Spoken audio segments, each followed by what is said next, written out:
Hello, lever fanatics. Today I want to answer a question that a lot of you have been asking in the comments, and that is, how do I dial in my espresso machine? Now, when I first got this machine, I do have to admit, it took me a long time to figure out how to dial it in. But part of the problem was, I think I was doing it wrong. I had too many variables. I was messing with my pull technique and how long I would pre-infuse. I was, of course, changing grind sizes. I even took off the cover and adjusted the temperature. And that caused me a lot of problems, and I think I wasted a lot of beans.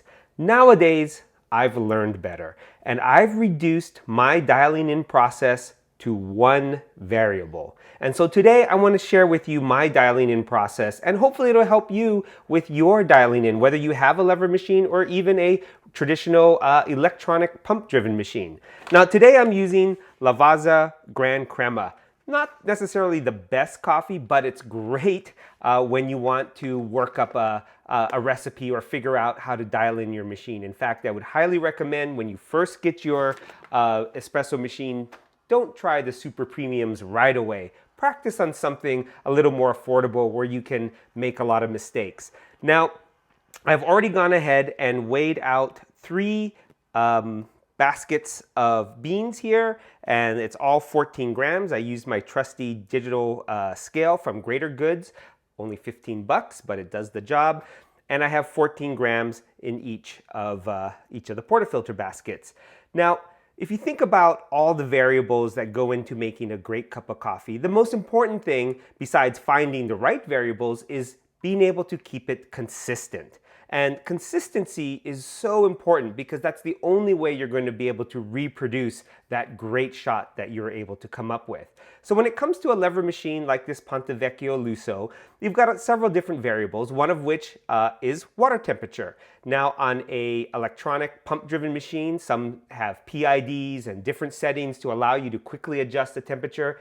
Not so on this one. There's a pressure stat inside that sets the pressure and pretty difficult to change. So what I found, find a good temperature that you like and just stick with it. When I got this machine, it was set for 1.5 bars, which was a little on the high side. I actually took the cover off, took a screwdriver, adjusted the P-stat to get it down to 1.1 to 1.2 bars.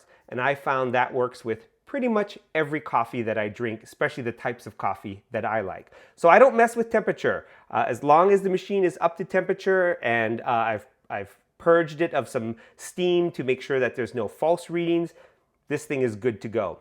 The other thing I've standardized on is tamping. I tamp really hard. I don't worry about trying to get the exact right amount of pounds per square inch.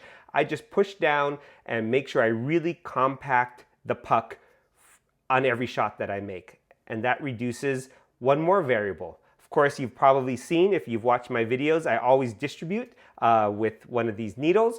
Again, that keeps everything consistent. The other thing I don't mess with anymore is how I pull a shot. I've come down with a technique that I have found works. I pull the lever down, pre-infuse for 10 seconds, hopefully see some few drops, and then do 2 half or Fellini pulls, and then 2 full pulls. And because this is a spring machine, it means when I release the lever, I'm getting a consistent pressure each time. So I don't ever vary that. And of course, I don't even vary the amount of beans I use. 14 grams is about right for this. You can, on these small portafilters, they're kind of deep though, you could fit maybe 16 grams. But again, 14 grams is perfect for me. I found that it works with all different types of coffee. It fits, doesn't overflow, and it's very consistent. So one more thing I don't worry about. So what do I worry about? Well, there's one thing, big variable that I can change and can change fairly easily, and that is the grind setting. I have reduced my entire process down to grind setting. And if I can keep it at, if I can reduce my variables just to grind setting, I find it's very easy to reproduce and to create great cups of coffee once I found that perfect grind setting. And so today what I want to show you is how I do that. I'm going to kind of show you by example by doing some extremes so that you can see what to look for. And of course, you can fine tune within that. So first thing I'm going to do is I'm going to grind at 2 coarse of a setting. Now with the niche, you have these nice little numbers here at the top. Let's see if I can point the camera there. So I'm going to start with 14. 14 is actually one of my default settings that I use for most coffees. It actually works really well with some of my specialty coffees, but I'm going to grind this at 14. Put it in here. And because I've made a lot of coffee using Lavazza Super Crema, I know this is actually 2 coarse. So this is going to be 2 coarse, and that's typically what happens when you first try to dial in. You tend to make it 2 coarse, but you'll see with a lever machine, it's super obvious when it's 2 coarse. You'll see what happens when we try to pre-infuse, when we try to pull the shot. You'll notice right away that it's 2 coarse. All right, so I'm going to prepare this, as I always do. Smooth it out with my finger, and then put pretty heavy pressure on the tamping, all in the name of consistency. Okay, so this is our 2 coarse. Now I'm going to set this aside, and I'm going to reset my grinder to about 9. So I'm moving quite a bit. Normally I might only move 1 or 2 of these markers. Now it's important to note that with the niche, it's a limitless or infinitely settable machine. When I move it, there's no clicking, there's no detents that this is fitting into, so I can go in between the markers. It's just simply a convenience so that I have something to refer to. Okay, so this, I suspect, is good. This is what I normally set my grinder to when I'm making Lavazza, so we'll see what a well dialed in coffee looks like. I have noticed that the finer you grind, the more likely it is to overflow your portafilter basket. I think it tends to develop more space, obviously between the grinds, maybe a little more air. Compresses down to about the same, but if you find that it's really overfilling, that's sometimes your first clue that you might have ground a little too fine. All right, so this is our good one. And now, taking it to the other extreme, let's go down 4 to maybe to the number 5. There we go. So we're at the 5th setting. This is going to be way too fine, but let's give it a shot. All right. And you'll notice when I pull the funnel off of this one that the amount looks like I actually have more. Even though I've weighed 14 grams of coffee for each of the baskets, it's just a lot more air, a lot fluffier, and it looks like I have more coffee in. Even when I shake it around, I'm gonna have to be careful not to drop any coffee. So you can see how it's just sort of overflowing there, but of course it compresses down very nicely.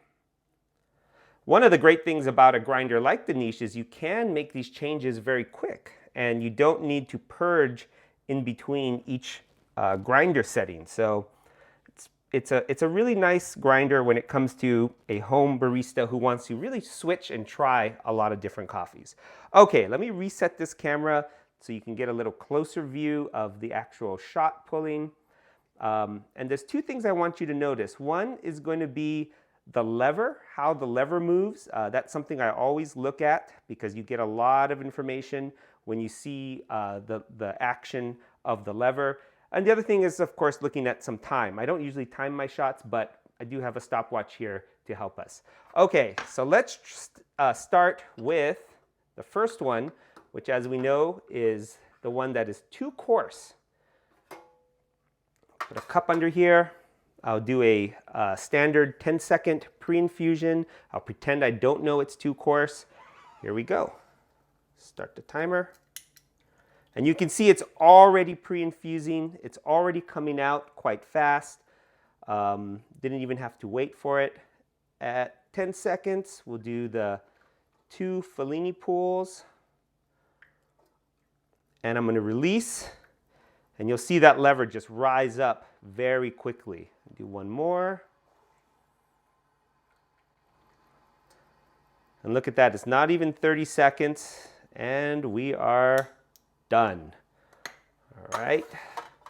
So that was pretty quick. Quite a lot of coffee in here. You can see there's thin crema. I will warn you that with this Lavazza, it's not a freshly roasted coffee, so you're not going to see a ton of crema in any of these preparations, but especially when it's coarse, you won't see a lot. Okay, so that was very fast. Hope you saw how quick that was. Let me reset this. I'm going to take out this portafilter and give the screen a quick wipe down. And now, this has got an empty one here. Let's go with the just right. So this one I know should be just right. And let's take a look. All right, we're going to do the same thing. I'll do a 10-second pre-infuse. Okay, you can see it kind of dripping out now. Definitely slower. You can see that there's drips instead of a stream. My 2 Fellini pools. And the release. Notice how much slower the lever is moving up. That's kind of what I'm looking for. And when it gets to the top, I'm going to pull it down for one more and let it go. We're already at 35 seconds, and we'll finish here at about 40, about 39. Okay. And you can take a look at that. I don't know if it looks like there's more crema, but certainly a lot less volume in this shot. And this one's actually going to taste really good. All right, now let's try reset one more time, and let's go with our super fine grind. Clean that up. Now this should get close to choking the machine. Lever machines tend not to choke as badly, I think, as electronic pump machines. At least I've never had a complete failure where nothing came out, but well, you never know. Maybe this will be the first time. I've never actually done it this fine before. So let's put this in, start the timer. And you can see so far nothing is coming out. Now we're at 10 seconds. Oh, 1, 2, 3 drops. Okay, do the 2 Fellini pulls and release. And you can see how slow this lever is going. This is definitely too fine. This is going to be 1 sour cup of coffee or bitter cup of coffee. Yep, it's going to take a while. We're already at almost 40 seconds. So this is clearly too fine. Now, the one thing you could do, I suppose, is you could stop and just have a very strong cup of espresso. That might actually not taste bad, but I'm going to pull it down one more time. Not sure why I'm doing this, but just so that you can see full transparency, we'll do everything the same.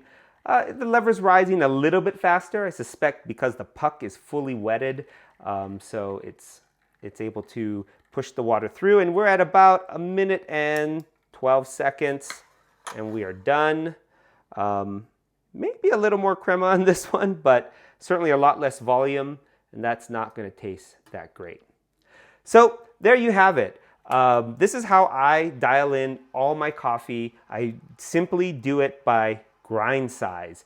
And one of the nice things about that is it reduces the variables so that you can really focus on keeping as much things the same as you can. Now, there is one little exception, and that is, and this is the beauty of a lever machine, on an electronic pump-driven machine, once you press that brew button or flip the switch, you're stuck. That machine's going to run. It'll produce a great cup of coffee or maybe a bitter cup of coffee, or it'll choke. You can't really change much. There is one small change you can make with a lever machine, and that you probably saw with the pre-infusion.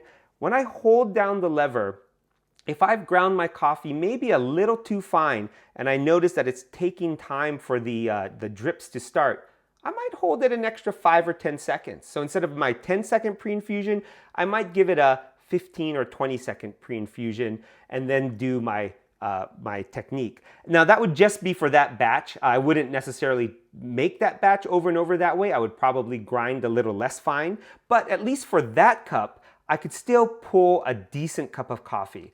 When it's too coarse, that's a little bit harder to solve. I suppose if I saw the pre-infusion coming really fast, I might stop the pre-infusion at 5 seconds and then do my technique. It will make it a little better. Again, the real solution is to grind properly, but otherwise you do have a little bit of flexibility when it comes to a lever machine, something you don't necessarily have with a pump-driven machine where you just start and stop the pump. Anyway, I hope this helps. I hope this gives you some ideas on what you can do with your dialing in process. I'd love to hear in the comments below how you dial in your coffee and what sort of challenges you found. If you like videos like this, please do consider subscribing. Feel free to press the thumbs up button, give it a like. And remember, the best espresso is the one that you pull.